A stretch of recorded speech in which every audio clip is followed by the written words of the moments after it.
We start off on a sad note. Of course, as we all know, we lost Road Warrior Animal this past week. Having met him, say that this one hit hard.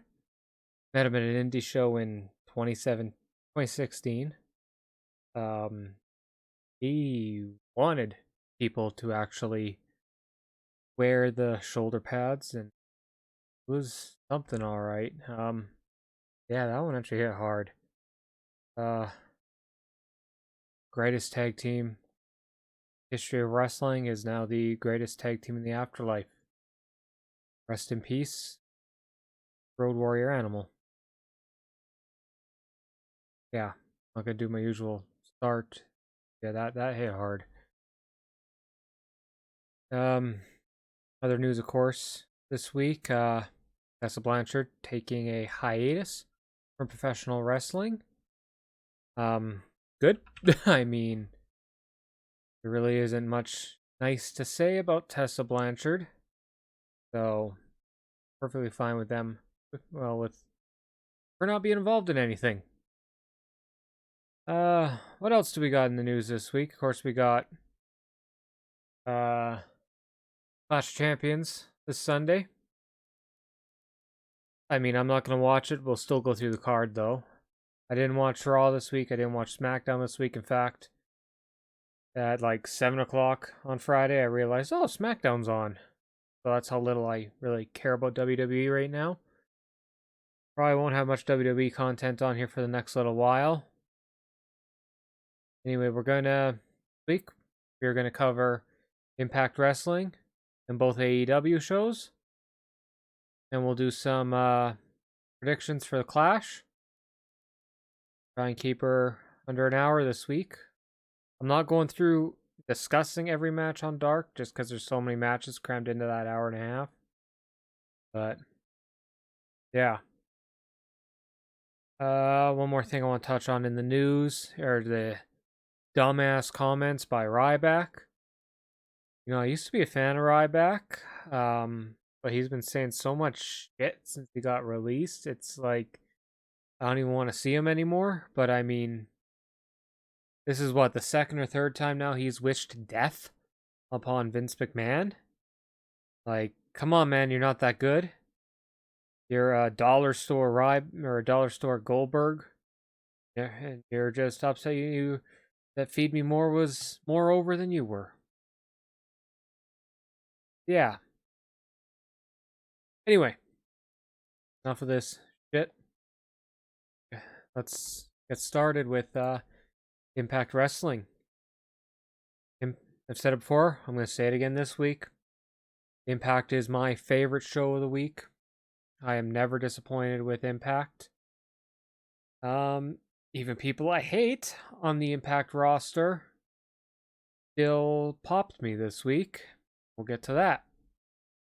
Let's start off. One thing I love about Impact, every week they have a recap. I mean, sometimes I miss Impact just because I'm not home in time. Could record it on Saturdays on Game, but I usually watch it on Twitch.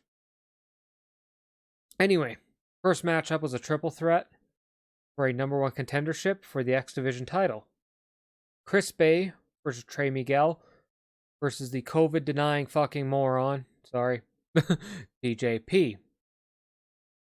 I mean, this was an X Division match. X Division matches rarely disappoint. It was a good match. Trey Miguel won in 7 minutes. I thought, given the 3 in there, I mean, Chris Bay just had the title. TJP is a fucking moron. I think this is the right decision to have Trey Miguel win. This was a very fast-paced match. It was an X Division match. I think maybe they should have given them 10 minutes just to slow it down a little bit. But action-packed, great match, great start to the show. This is right out of the Eric Bischoff book of tricks. You know, when he would have the cruiserweights and the luchadors start. So after this match, we go right into the X Division title match. Rohit Raju versus Trey Miguel. I just want to say quickly, I love Rohit Raju as X Division champion. I'm a big fan of him and Gama Singh Jr. I've seen a lot of Gama Singh Jr. on the Indies here in Calgary, and I was very, very happy to see him when he debuted on Impact. And this just makes me really want to see his cousin more again on WWE programming. But I mean, hey, whatever, he's injured again. And I know a lot of people don't like him, so anyway. This match started immediately while Trey was still recovering from the match, so it was a 10-second win for Rohit Raju. And Rohit, of course, celebrated after. Excellent, excellent heel maneuver there. Loved it. You got Eric Young backstage, basically saying that everything he does going forward will be at the fault of Scott D'Amore and Rich Swann. I want to touch on this Rich Swann thing for a second. I mean, did anyone actually expect he was retiring? I mean, I don't like these, salmon jacket fucking thing retirements.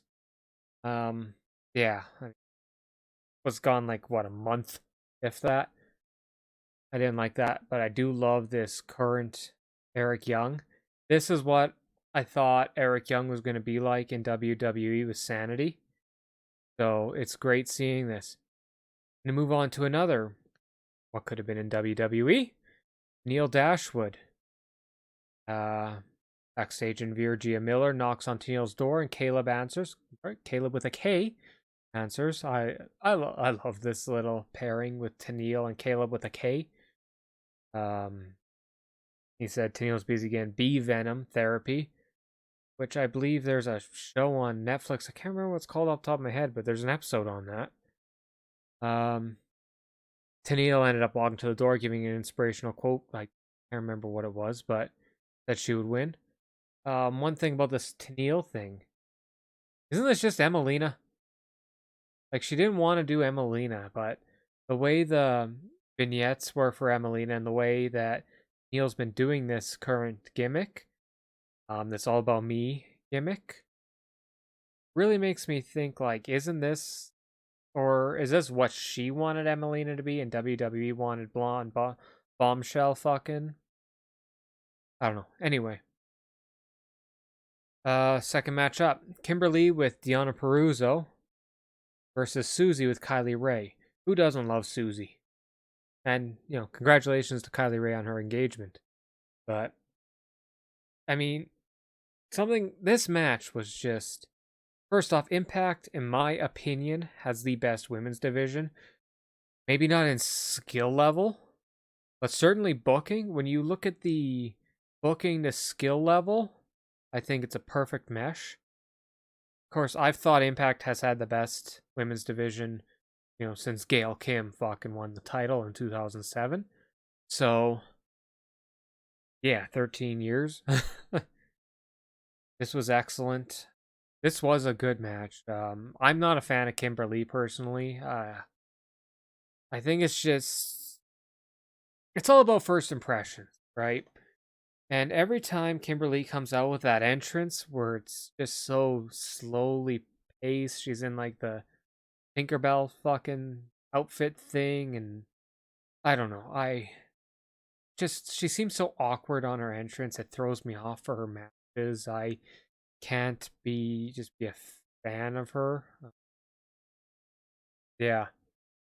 This was a good match. Susie over in 9 minutes, but it's after the match that it really got good. Of course there was a beatdown during the match. Susie, or after the match, I don't have it written down here. Anyway, but Susie, what we see after the match, we start seeing these mannerisms of Su Yung. So, makes me wonder if at Bound for Glory we're gonna get that switch again to Su Yung.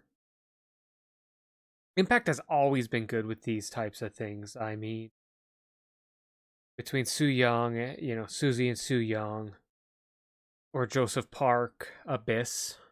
I mean, Corporate Kane was ripped off, really, from the Kane ripoff. It was hilarious to me.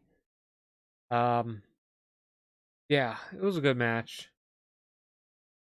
But what I really liked that was afterwards with the Susie doing the Su Young mannerisms a little bit in the background behind Kylie Ray so she couldn't see it. Because, of course, one of the things going on is, does Kylie Ray know Susie is Su Young? Right? Two very different characters. Next up, we got my favorite segment of the fucking week. The Heath for Impact segment. We had Rhino involved in this. Kept having Heath's kids in this, which was pretty good. Was it this one? Yes, it was this one. But really what we get are these involved in this are these cameo segments. Impact paid for these. I don't know if it was Impact or Heath that paid for these cameo segments. But whoever it does, thank you. This was excellent. So in this cameo segment for Heath for Impact, we had David Hasselhoff, fucking A, Flavor Flav, fucking A, Olympian Nancy Kerrigan. Not quite sure why they had that one. Maybe it was just in Impact's price range. Chuck Norris, who's looking kind of rough. That's right, we had Chuck Norris on Impact Wrestling in 2020. What the fuck is 2020? What's more in 2020 is we're going to have The Rock on Impact in a similar segment, inducting Ken Shamrock into their Hall of Fame. After this, we had D'Lo Brown, who was listed as DeLorean Brown. But that wasn't too surprising because he works as an agent for Impact. So, but Ollie's urging Scott D'Amore to hire Heath. Like, these Heath for Impact segments are great every week. Early and at the start of this, I forgot to mention he had Heath Redacted as his name. It was excellent. I loved it. Let's see. According to Pro Wrestling Torch, who wrote this quickly? The report by Darren Lilly. According to the PW Torch contributor Darren Lilly, they found that this segment cost $900. Hasselhoff was $300, Flava Flav $250, Kerrigan $50, and Chuck Norris $300. Wow. So $900. Okay, I just want. Now here's the thing. I'm sure I don't know how much Americans know about Anthem Sports, but we are talking one of the most wealthiest families in Winnipeg here. So $900 is like us going to 7-Eleven for a small Slurpee. Okay. Still though, that's $900 on Heath fucking Slater. I don't think WWE ever spent $900 on Heath fucking Slater. Okay. That was great.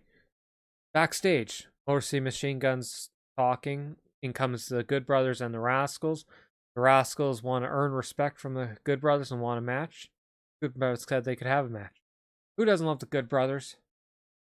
They announced Talking Shop Mania on Jericho's podcast last week too. Looking forward to that. I'm gonna buy this one. I didn't buy the first one. I'm wanting to. I just haven't got around to it. Yeah, so that'll be good. Of course, we get a flashback moment. AJ Styles versus Bully Ray, Bound for Glory 2013. I kind of wish they'd give us some lead into this because sometimes it's super confusing, especially because they've done. Like, I know when the Motor City Machine Guns came back, they showed the ladder match against Generation Me, now Young Bucks. I actually have a picture from 2013, a signed 8x10 of the Young Bucks that still says Generation Me on it. Oh, those guys were great to me in 2013. Hope they still are. I'd love to meet them again. Anyway, EC3 segment. From what I understand, EC3 is actually not signed. I believe he worked the NWA tapings here recently too. Or no, not NWA, our Ring of Honor. He worked the Ring of Honor taping. Yeah, but he gave Moose's cell phone number. Which, since I was watching on Twitch, there was a chat. People were trying to call it and getting busy signals, so yeah, I wonder what that number redirected to. Get Taya and Rosemary backstage. Yeah, as we know, Rosemary is engaged to marry John E. Bravo. So this This is going to be fun segments for the next little while, I think. I wonder how this wedding will compare to the Laurel Van Ness wedding, which in my opinion's, aside from Macho Man, we all know Macho Man and Liz is the best wedding segment of all time. But number 2, I think, was the Laurel Van Ness, Brandon Cutler, and Frank. Oh no, was it? Fuck, I can't. The Blade. Fuck it. The Laurel Van Ness Blade wedding was easily number 2. That was great, especially when he turned and went to Allie. I wonder if that's gonna. I wonder if Allie will be back with them soon. AEW, because I know last week, of course, Eddie Kingston told him to get his shit together. Anyway, I digress. As we know, sometimes I go off on these tangents. They're not Eric Bischoff 20-minute fucking tangents. Anyway, okay. So, of course, last week, to ask where Rosemary was last week when she got attacked. Rosemary was unconscious after being beaten by Havoc. He agreed to help Rosemary with her problem first. Then, he said that Johnny Bravo was becoming his own man. We get more footage backstage with Bravo backstage with the Deaners, Alicia Edwards, Crazy Steve, Johnny Swinger, Falaba, who is one of my favorite guys on the Impact roster. I love Falaba. This is gonna be great. Alicia called him a dick. Hater. That was fun. Deaners called for a bachelor party. I really hope they go through with that. I want to see a Diener bachelor party.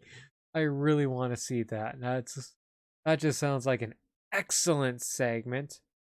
Bravo said the Deaners will be grateful to him. Should be grateful to him for bringing Wrestle House to make him relevant. Which Tommy Dreamer pops out of the back and says match time. But Bravo cut him off, told him to take it to the 2300 arena. I liked that. Yeah, Tommy Dreamer's just been so entertaining these last couple months. And I loved Wrestle House. I really loved Wrestle House. To say that. I love that they just did a YouTube show of that every week. Just give me a 15 to 20 minutes fucking, being the elite type. Hell, do a being the elite crossover. How great would that be? Brian Myers backstage talking about his loss to Willie Mack last week. He freaked out and turned over a table. Said that he had cheated. Whatever.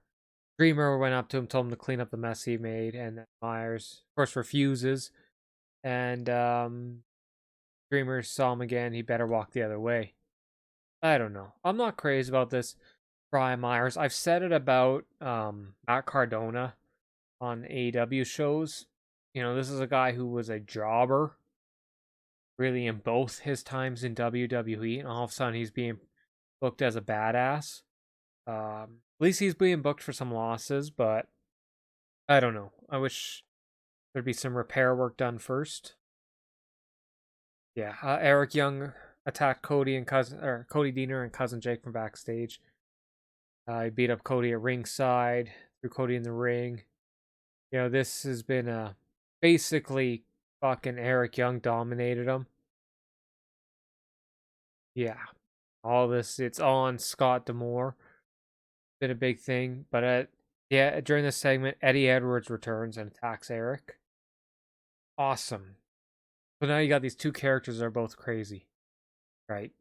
And how great does Eddie Edwards look with his current look? I'm looking forward to this. Eddie Edwards backstage.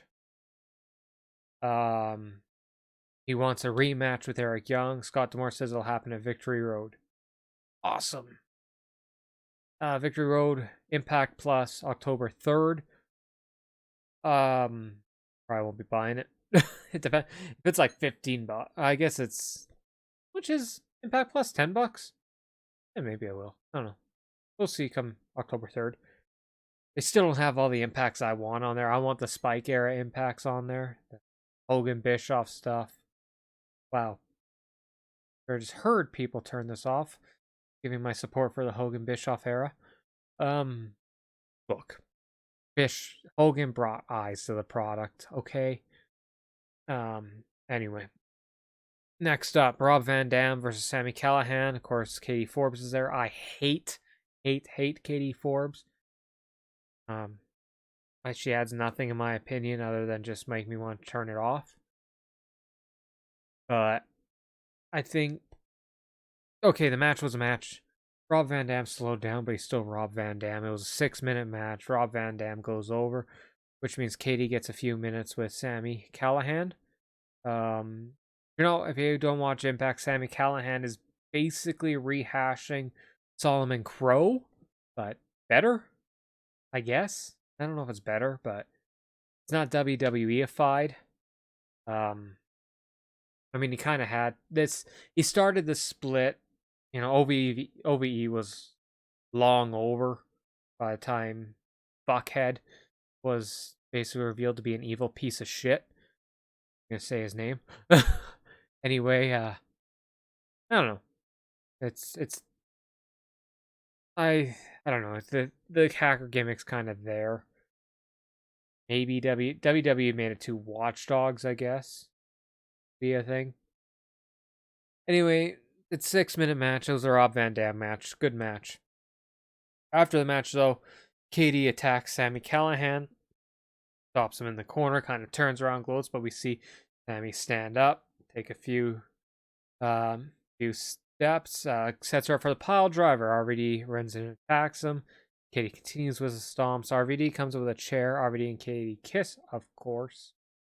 Like, this is basically like a fucking Pornhub gimmick between them. If you haven't been watching, I'm not crazy about it, but I think it's just because I'm not crazy about Katie. RVD climbs to the top rope. Sami throws a chair at RVD, knocks him off. And this was just... Sometimes I forget Katie Forbes is a trained wrestler. She used to be part of the Knockouts division. But Sami pile drives her. Of course, Sami's, here. Katie's here. We all know Cornette calls him a fucking short troll or whatever. But man, the sell from Katie Forbes on this pile driver. She sold it like he fucking killed her. Just excellent sell. I don't mind intergender stuff either, so if it's believable. Quite frankly, Katie Forbes, with her body type, and Sami Callihan with his stature, I think it's believable between them two, so I don't mind it.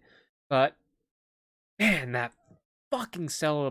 If you haven't seen this, I'm sure Impact has it on their YouTube channel. I know I saw it on Twitter. Look up this Sami Callihan pile driver to Katie Forbes and look how she sells it. Fucking Austin didn't sell Owens pile driver that well, okay? Like, wow. It was great. We got another interview backstage with Ace Austin and Madman Fulton. Fulton is so much better in Impact than he was in Sanity. Kind of funny you got two guys from Sanity now in fucking Impact. I just realized that. I hope they don't put them back together. Basically, Ace and Fulton want their title shot. North said they deserve a shot instead. They go toe-to-toe. The North said they should have Max next week. So it'll be on this coming Impact. The North, who are excellent. Okay, I'm Canadian. I might be a little biased. But we have the North versus Ace and Fulton. We haven't seen Ace Austin. He's quite good. His entrance is very Gambit Marvel, but for a while he was like a MILF hunter where he was going after fucking... I don't know. He's a dirtbag character, basically. I think he does it quite well because he has that fucking slimy look to him. So that's going to be an excellent match next week. I think Ace and Fulton are going to win that next week because Fulton's fucking huge. But, yeah. Okay, we got, let's see, preview of this coming week's show, which is Johnny Swinger versus Fallah Bahh. Winner gets to be Johnny Bravo's best man.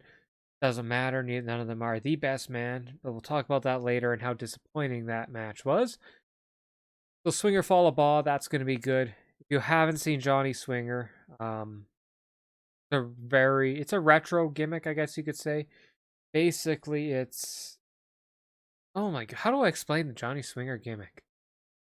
Like, he speaks in Carney. He's got the fucking 80s look. He's jacked, you know? It's an excellent gimmick that's over the top. Like, it's a complete misogynist, sexist gimmick, too. Like, but the way he does it, you know it's a gimmick. I think it's very well done. I think that's going to be a great match. If you haven't seen Fall Ball, do yourself a favor and watch Fall Ball's matches. Especially with his earlier stuff in Impact with KM. That whole feud leading to them becoming a tag team was excellent. Rosemary Taya versus Havoc and Nivea. That's gonna be pretty good, I think.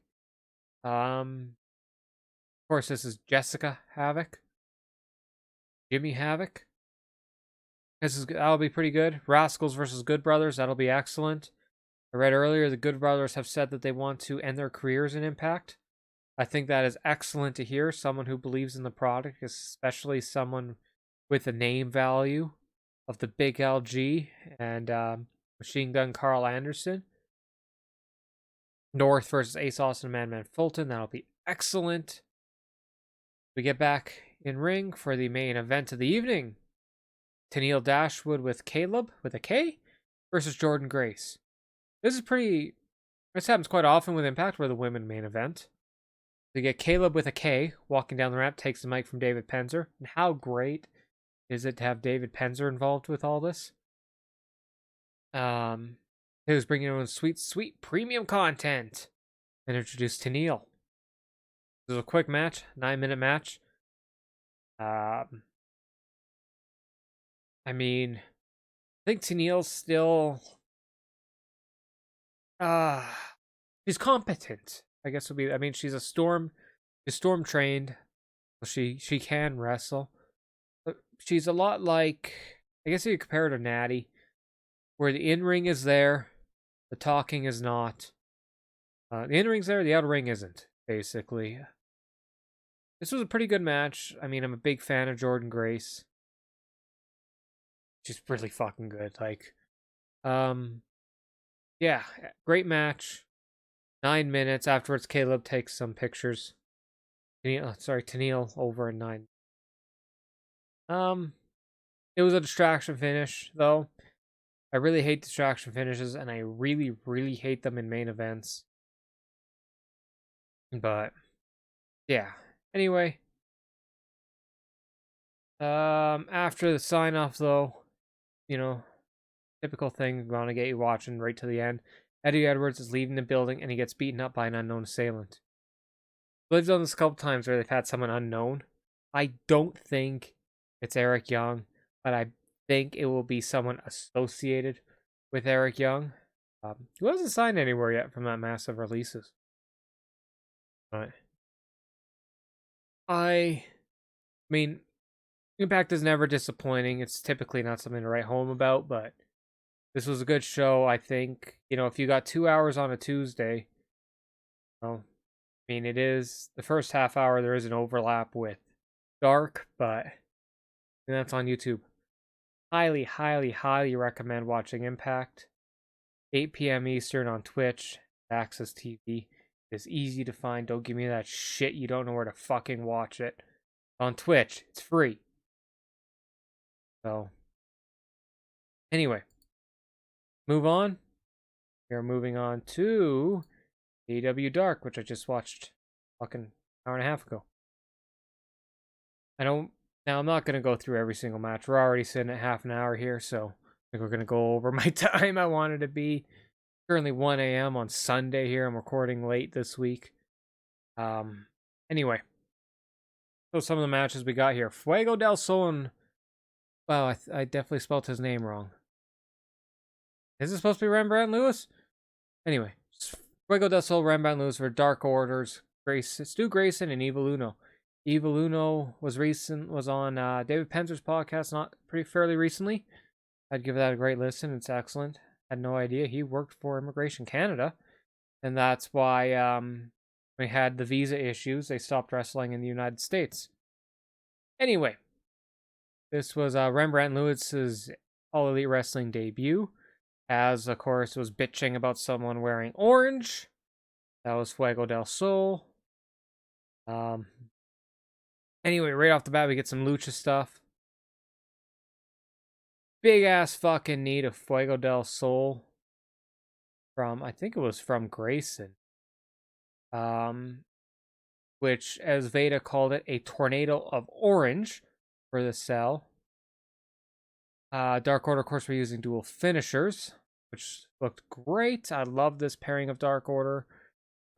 Grayson and Uno, of course, they've been doing it a long time, especially on the Quebec's indie scene.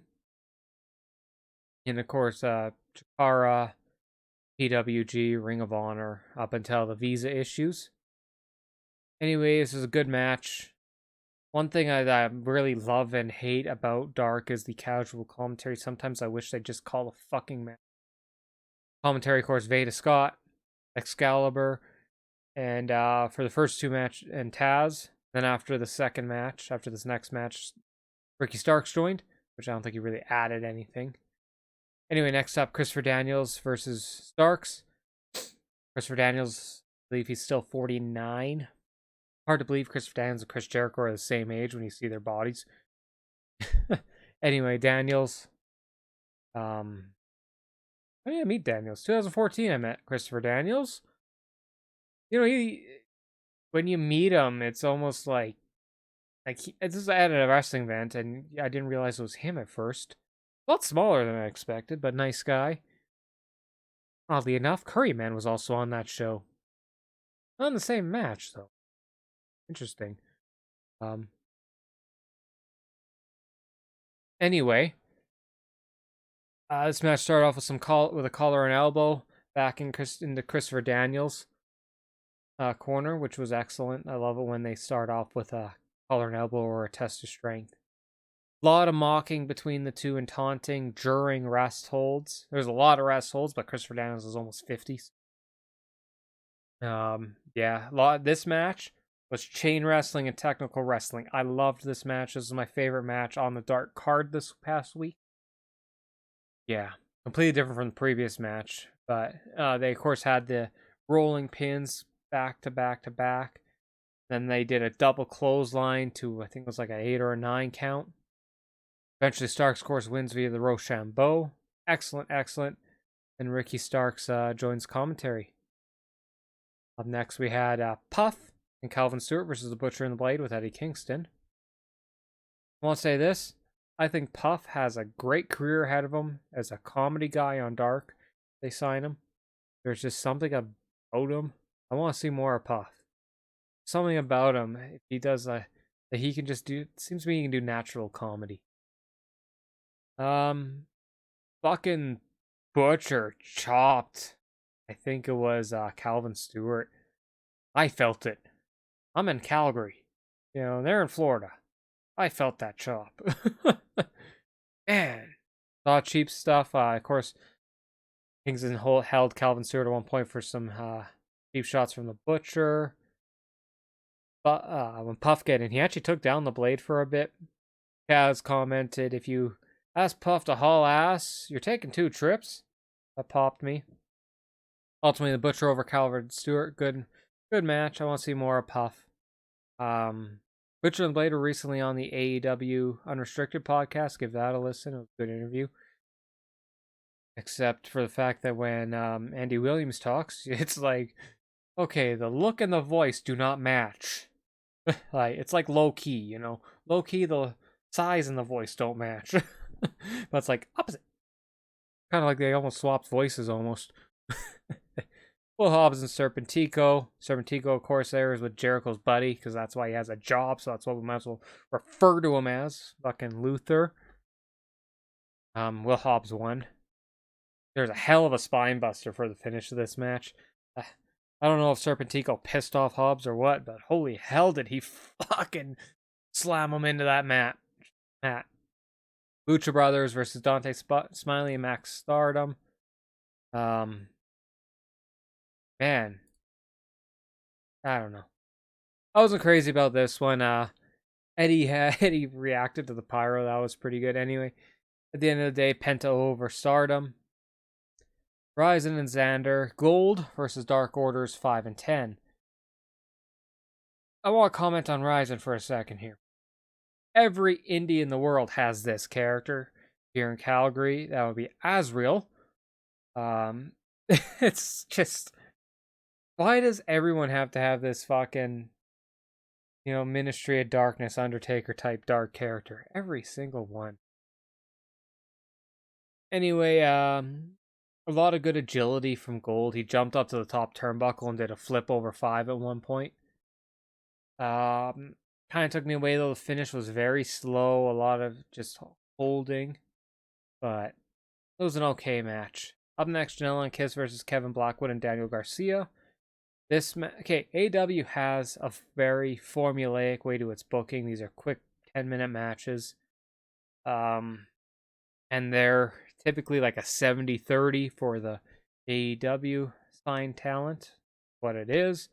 This match, though, like, I'm high on Sonny Kiss. This match, I think the wrong team won. I was pretty impressed with Kevin Blackwood and Daniel Garcia. I want to see more of them. I want to see them on the main Dynamite card.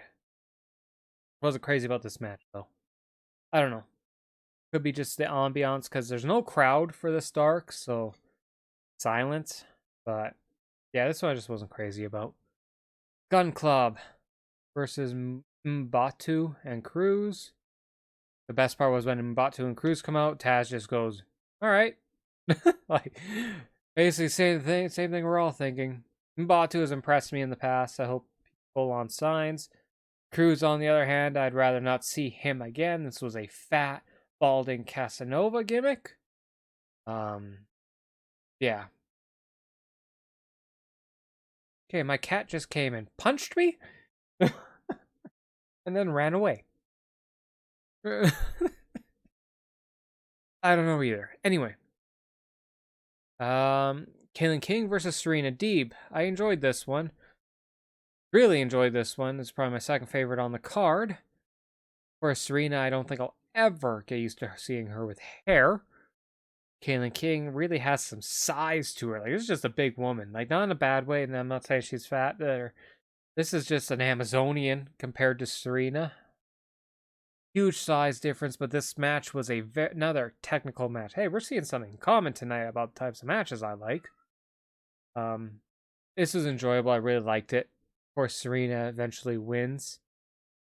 She smashes King's knee to the mat and locks in the Serenity Lock, which is a knee bar. Very good match. Ton of technical spots. Loved it, loved it, loved it. The next match I skipped because, quite frankly, it was too goddamn fast. Get your shit in. Kingston and Pillman in the main event. This was a Kingston match, not a clean match. Of course, you go into this, Pillman's not winning. He's still signed with MLW. I really wish they just fucking buy out his contract or something. And Harry's too. I'd love to see Pillman and Harry. But that's Davey Boy Smith Jr., sorry. Interacting with him on the indie scene a couple times is just natural. I think it's kind of natural for any Calgarian fan to call him Harry at this point. You see it a lot around here. Yeah, this is a Kingston match. Overall, dark to me. I just watch it to watch. Just extra. I watched it because I didn't watch fucking Raw or SmackDown this week, honestly. I get a little more content on here. I typically don't watch dark just because, like I said, it's formulaic. 70-30 AEW talent goes over. On to Dynamite. Okay. They start off with, of course, the Rest in Peace Animal black screen, which was nice. I assume Raw did too. Yeah. We went over what my meeting with Animal 2016 at the start of the show. Anyway, we get Miro's AEW debut. What can be said about Miro's AEW debut other than disappointing? Talk about ring rust on this. Like, just I don't even really want to go through the match. At one point, you could tell he tweaked his ankle, but he still wanted to do the spot. Shouldn't have done the fucking spot because he just fucking dumped Chris Kip Sabian onto his fucking head on the concrete. This wasn't another thing is there's been no change with Miro. Like, none at all other than names of moves and his name. The entrance was Rusev. All the taunts were Rusev. Fucking finish was Rusev. Yeah. I mean, there's no new coat of paint. Okay. On this, maybe a new coat of clear. That's it. Can't even say there was polish on this because, yeah. I don't know. I'm hoping they put him on dark or at least give him some fucking warm ups before the show going forward. Because, yeah, I wasn't crazy about this at all. Maybe you should just stuck to Twitch. Where you can see me at Freekshowinc. That's Freak with 2 E's. Show INC. Anyway, okay, Eddie out for a promo. Another 30-second promo from Eddie Kingston. That was fucking amazing. One great line was John sold out and went to the land of sports entertainers. I loved that line. Of course, a lot of people, oh, he's taking shots. Fuck off. God, Kingston has to be one of the best promos in the business. Like, just excellent, excellent, excellent. Of course, Mock comes out and officials break it up. We are getting a title match later in the show between Eddie Kingston and Jon Moxley. Of course, it was a 6-man tag originally. But Lance Archer tested positive at home for COVID. Get well soon, Lance. Yeah. Anyway, and what's more is they actually mentioned that he got tested for COVID and was staying home. I know a lot of people don't like that. They want wrestling as an escape. But after months and months and months of WWE pretending COVID doesn't exist, it was nice. It's always nice to hear someone at least saying the truth. Next up, Kenny Omega comes out for commentary for Hangman Page versus Evil Uno. I enjoyed this match. Kind of tired of this. Just fucking split them already. You know, I mean, they did like almost a soft split. You're gonna split them, fucking split them. Obviously, Hangman is working heel now, which I love. Anyway, during, of course, Dark Order's entrance, Colt was with them, which was great. Hangman is apparently sticking with long pants, according to the lower third. Those are always great for Hangman, the lower thirds. Fucking Uno had a hell of a chop on him during this. Of course, eventually, Hangman ends up outside the ring. The Dark Order surrounds him, which Uno just kicks him out, tells him to leave. I don't know if they're doing a slow burn with Uno here. A second, I need a drink. Anyway, I don't know if they're slowly burning Uno, splitting from Dark Order. I hope not. But yeah, Uno had this massive fucking senton from the top rope. That was excellent. But for whatever reason, Kenny was very excited during this match at the prospect of Uno hitting Hangman Page. I mean, I found that pretty curious. Very curious. But anyway, Page, of course, wins via buckshot. Good match. Good match. We had Shivani backstage earlier in the day to interview the Bucks. Matt Jackson has that fucking beard again. I really shouldn't say much about shitty beards. Matt grabs his phone, smashes it, fucking throws money at him, closes the door.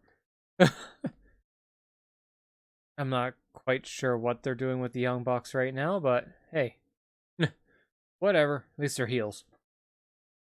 Anyway, Orange Cassidy versus Mr. Brody Lee for the TNT title. I think we all expected the same thing from this match. Be almost like a Cody squash, you know? Well, this fucking wasn't that. Uno did come out, of course, selling the match, thankfully. Let's see. We had John Silver fighting OC's jacket. Then OC dropped his shirt on him. That popped me. And of course, the most gifable moment of the show. Anna Dre is up on the apron there, giving him shit. And OC puts his glasses on her and she says, "Are you kidding me?" Oh, they look better on her anyway. Anyway, so match starts off with those fucking brutal kicks from Orange Cassidy, which he just fucking ate Brody Lee's fist for. Yeah, this was a pretty good match though overall. I mean, there was a lot of stuff like Dark Order catching fucking Orange Cassidy only for Brody Lee to do a suicide dive and take everyone out. JR, of course, comparing Brody Lee to, well, fucking Bruiser Brody. And I guess that's pretty apt. There will still only ever be one Bruiser Brody, in my opinion, but of course, Dark Order is attacking Orange Cassidy while Brody Lee's intimidating the ref. A couple more Dark Order. Assaults. Brody notices John Silver's not holding his fucking belt, so he orders him to go get the belt and hold it. Orange Cassidy countered a couple of those lariats just by sitting down, which is typical Orange Cassidy. He did it twice. It was excellent. Let's see. I thought this match really made Orange Cassidy look good. There was a lot less Orange Cassidy mannerisms in this match, which was nice. I think it would have hurt Brody Lee if Orange Cassidy went full Orange Cassidy. Anyway, this is a great match. Of course, John Silver tries to get up on the fucking apron, eats that orange punch, which I'll say it again, I'll say it every time. Orange Cassidy's Superman punch is better than Roman's Superman punch. Brody wins with a lariat, naturally. After reversing a orange punch into a power bomb. That was great. Fucking lights go out. Now, if I would have been paying attention, I would have noticed that the stage was set up differently this week. Should have known this was going to happen. Of course, lights come out. Oh, Cody's back. And yep, Cody's back. With black hair. So, not quite sure. His suit was all black too. So, not quite sure what they're about to do with Cody. Intrigued. Do what they do, though. Brody Lee's backstage, cuts a fucking awesome promo on Cody and holds up the dog collars. We are getting a dog collar match. We're going fucking NWA here. Awesome. Oh, that makes me excited. Looking forward to that. Matt Hardy with Private Party. This fucking sucked. That's all I'm going to say about it, really. FTR and Tully in the ring with Tony. You know, it's kind of... There's no mention of Animal during this. Like, I really thought there would be. You know? Like, Tully has that history. That was disappointing. I wasn't too crazy about this. Maybe it was a little too old school. You know, they're basically saying they're going to do a 20-minute brush with greatness going forward.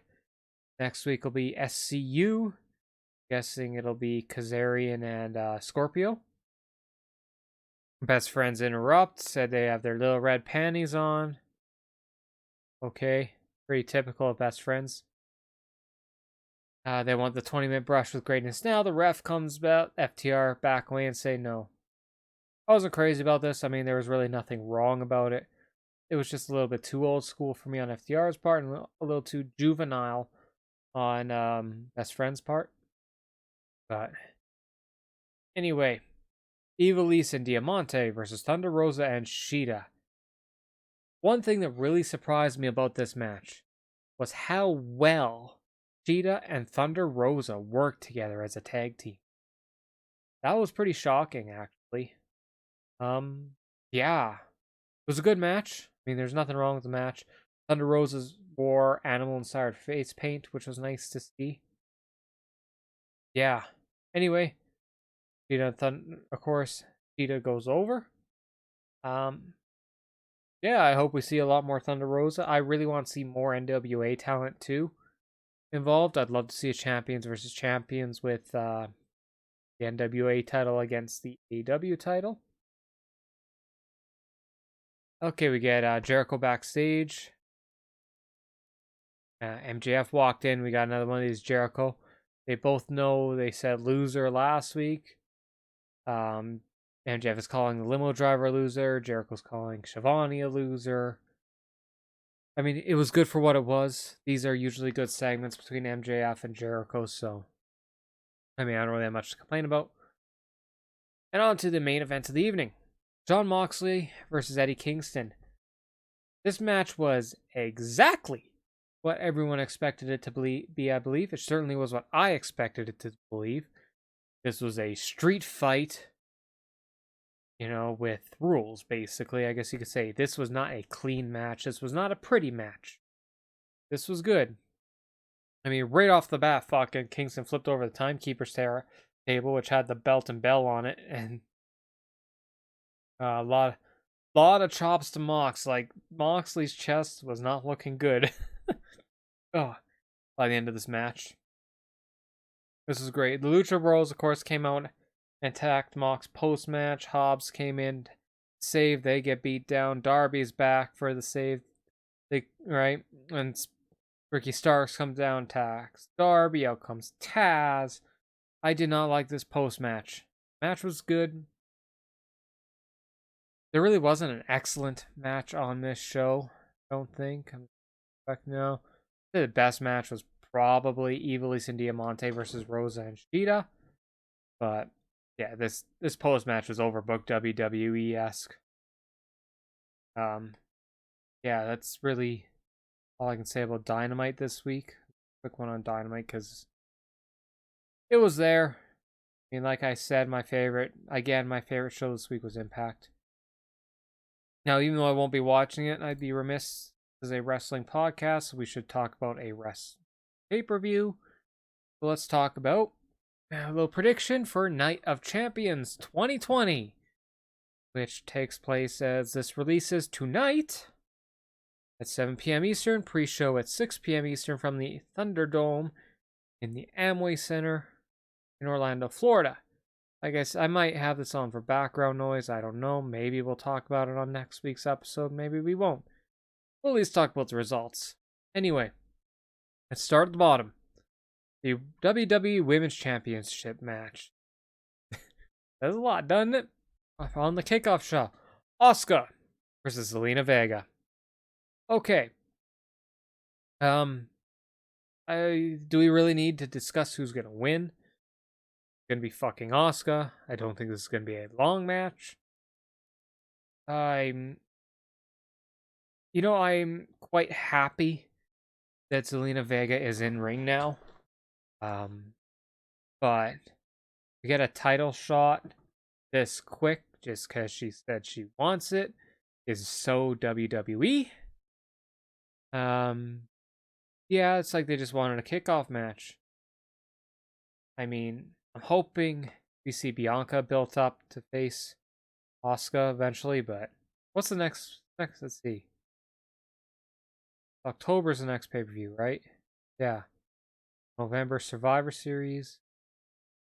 So that, maybe Survivor Series we'll see Bianca. Asuka, that'd be nice.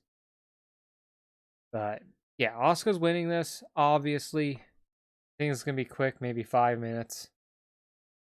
This should not be a pre-show match. Pre-show typically, as we know, is supposed to sell the pay-per-view.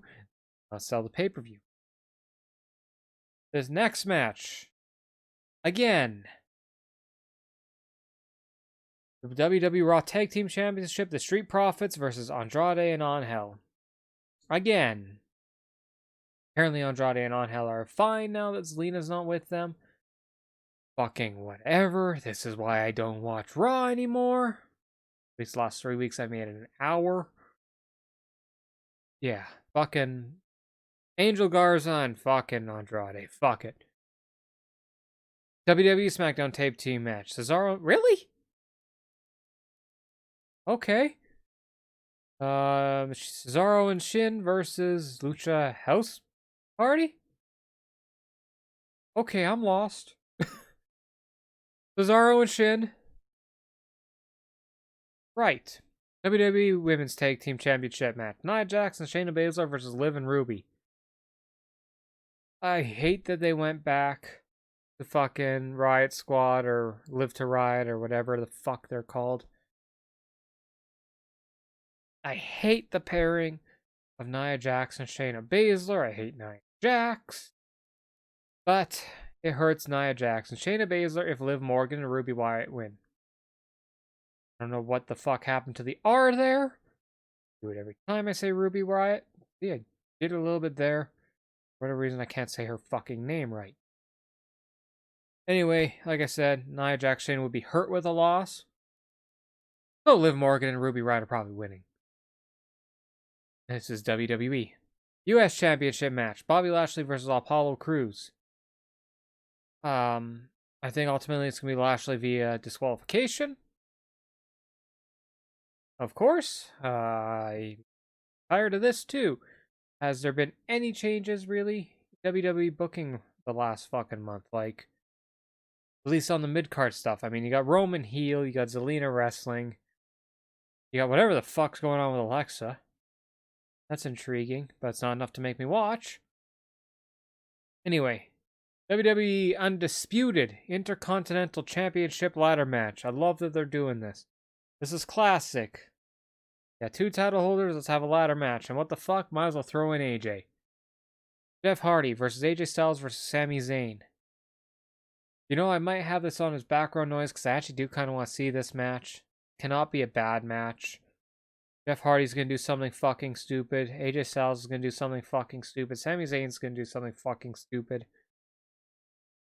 I mean, this is going to be the best match on the... You know what? No, it won't be. Looking at the card. It's probably the second best match on the card. I am saying Jeff Hardy. Oh, he had to do that fucking thing with Sheamus that I hated. But yeah, I'm saying Jeff Hardy. Or possibly even.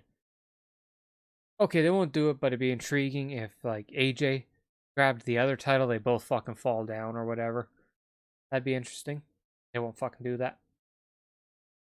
WWE SmackDown Women's Championship, Bayley versus Nikki Cross. I think it's time. And I know I'm not speaking alone when I say I'm sick and tired of Bayley. I'm not a fan of her promos. I'm not a fan of the humor she puts in her promos. It's all very juvenile. Oh, and the only juvenile act I've ever liked is DX. So, yeah, she's the fucking junior high school mean girl. That's what Bayley's gimmick is. I hate it. I think it's time. Give it to Nikki Cross. Have her feud with Alexa. I think it's time. I think that'll be excellent. You know what? That, combined with the Roman Reigns heel turn, might be enough for me to watch SmackDown again.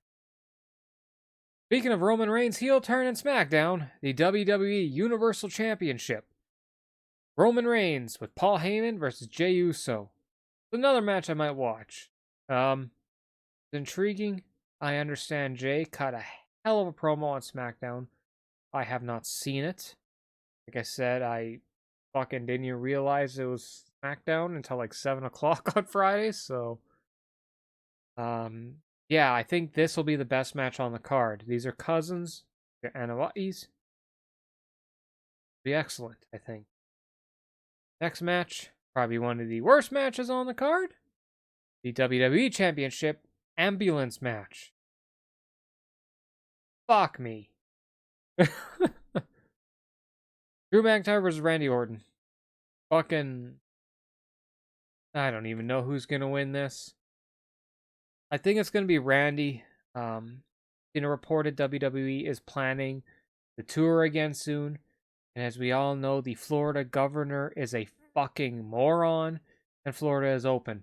No restrictions. So, WWE, being WWE, is going to want a full crowd soon. In fact, I wouldn't be surprised if they fucking take the screens out of the Thunderdome and use seats for a couple of shows.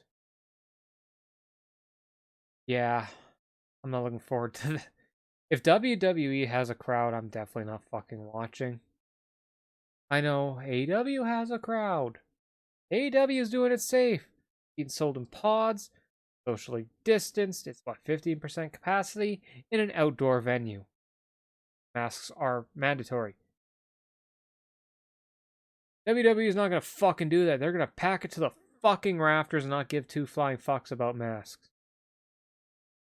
I mean... never mind, I'm not even going to say it. I was about to get political. Let's not get political. This is a wrestling podcast. Yeah, I'm gonna say Randy's gonna win this though, ultimately. I think they want that pop from Drew winning it back. Anyway, this has been Turnbuckle Commentary. we'll probably continue with this format a little bit with no WWE product. Because I can't fucking watch it. I get so bored. Yeah. Anyway, I apologize if about the hastily editing. I recorded this a day late because, quite frankly, Sunday I was falling asleep by 11 o'clock. Yeah. The new time for these, I think, going forward will be Sunday at noon Mountain, 2 o'clock Eastern. Excuse me. We're going to cover Impact, Dark, Dynamite every week for sure. And maybe venture into some Ring of Honor and MLW here soon. Nothing on Thursdays. I might watch those on Thursdays on Fight.tv. Yeah. If I have to recommend any show this week, it'd be Impact. It'll be free, I believe, on Impact Plus. I think they go up on Saturday. Excellent all-around show. Anything else? I guess not. We'll go into my social medias. Find the show at facebook.com/Turnbuckle Commentary. You can find me at facebook.com/Freekshowinc and twitter.com/Freekshowinc. That's Freak with 2 E's, Show, INC. You can watch Freak Show live on Twitter at, of course, Freakshowinc. I try and broadcast Tuesday through Friday, 8 p.m. Mountain, 10 p.m. Eastern. This week, I believe we will be featuring probably some RimWorld, Fall Guys, and the main feature this week will be 2015's Mad Max. I love that game. There's a lot of people, it is repetitive, but it's an excellent world design. Combat. I'll be playing that a lot this week with some RimWorld and Fall Guys in there. Maybe an Among Us stream or two. But this week on Freak Show Live, thank you for watching, for listening. I hope my new audio editing method is working, as I only recorded this on OBS this week and not on Audacity as well. Thanks for watching. Turnbuckle Commentary every Sunday at 2 Eastern.